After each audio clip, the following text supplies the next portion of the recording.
Good morning, students. So in the previous lecture, we have studied what are polar coordinates, what are Cartesian coordinates. We had conversion from polar to Cartesian, Cartesian to polar. On that day, we took only 2 to 3 numericals. So just before starting with the next point, I would like to revise the previous point by taking 2 numericals.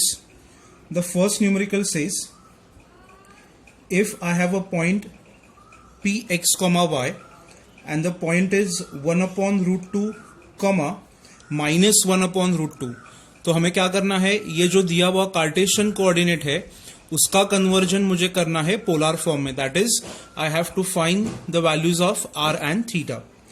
So the process goes this way. We know that r is equal to the square root of x square plus y square. तो I have to substitute this point in this equation.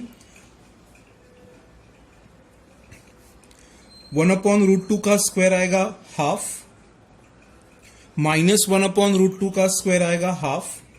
तो half plus half is 1 and 1 का अगर root ले लिया तो you get the answer as 1. So first of all r that is radius vector is equal to 1. Now tan theta is equal to y upon x. तो अगर आपने ये दोनों टर्म्स y और x का डिवीजन कर दिया तो you get the answer as -1.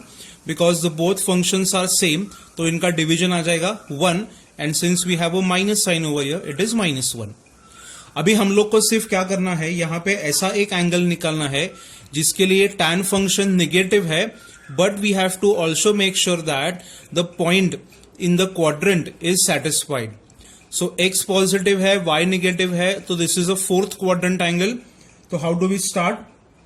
First of all I will keep this minus sign as it is and ये जो 1 है उसको हम लोग tan 45 से पहले रिप्लेस कर देंगे. जो प्रोसेस हम लोग ने प्रिंसिपल सॉल्यूशन में यूज किया था वहां पे यहां पे भी वो सेम ही है. Now this is equal to minus tan theta can be replaced as tan of 2 pi minus theta.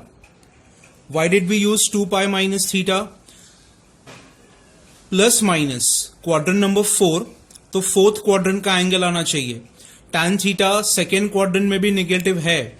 यहां पे हम लोग पाई माइनस थीटा कब यूज करेंगे? जब ये माइनस प्लस होगा. So now 2 pi minus pi by 4. If you solve this you get the answer as 7 pi by 4.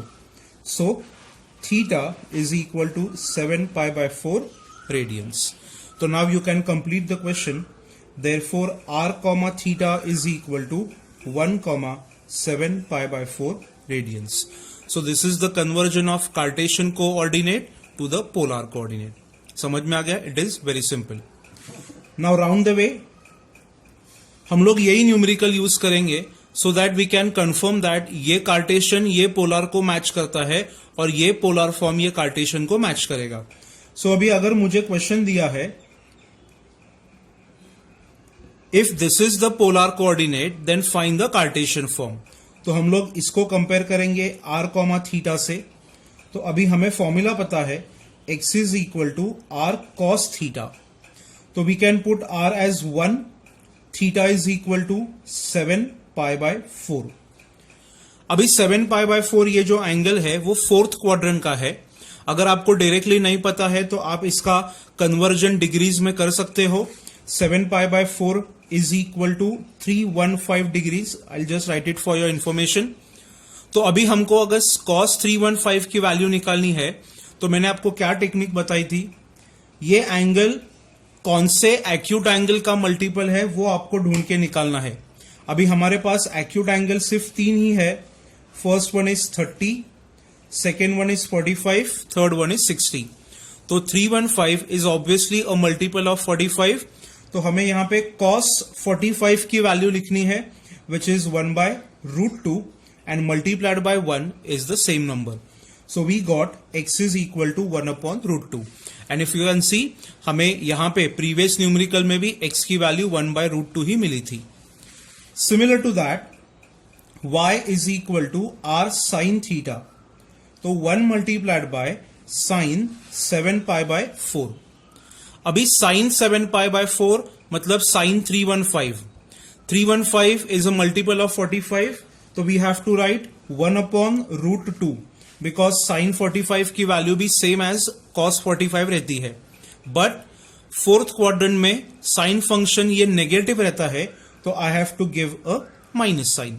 So therefore my Cartesian coordinates are 1 by root 2 comma minus 1 by root 2. तो polar to Cartesian और Cartesian to polar के ये दो examples आप ध्यान से पढ़ लो.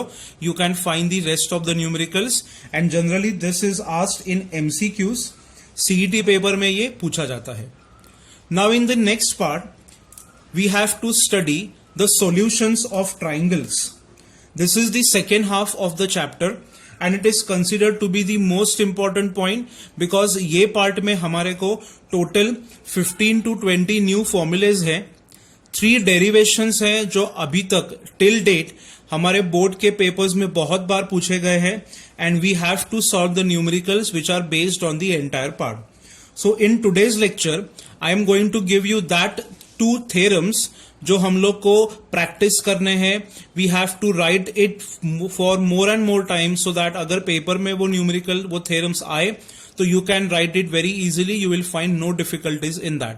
So today's session is majorly based on the derivations and the new formulas for our syllabus.